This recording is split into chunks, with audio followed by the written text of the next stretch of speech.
کہ آپ نے ہجرت کرنی ہے، لوگوں کی امانتیں حضور صلی اللہ علیہ وسلم کے پاس موجود ہیں اور آپ نے وہ امانتیں لوٹانی ہیں، تو آپ نے اس کے لیے جناب علی المرتضیٰ کرم اللہ تعالیٰ وجہ الکریم کا انتخاب کیا، اور پھر آپ نے جناب علی المرتضیٰ کو بلایا اور بلا کے حکم جاری کیا، اے علی آج رات تم میرے بستر پہ سو جاؤ اور یہ امانتیں صبح لوٹا کے میرے پیچھے آ جانا۔ اور اسی رات کفار نے یہ مشورہ کیا تھا کہ آج کی رات حضور صلی اللہ علیہ وسلم کو نعوذ باللہ قتل کر دیا جائے گا، اور یہ بھی بتایا کہ آج کی رات بڑی ہی سخت رات ہے۔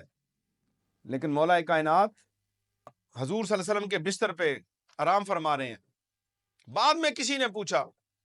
یا علی آپ کی زندگی جہاد کے اندر گزری اور رات جو ہے حضور صلی اللہ علیہ وسلم کے ظاہری زندگی میں آپ حضور صلی اللہ علیہ وسلم کے جو کاشانہ اقدس تھا اس کے ارد گرد رات کو پہرا دیا کرتے تھے،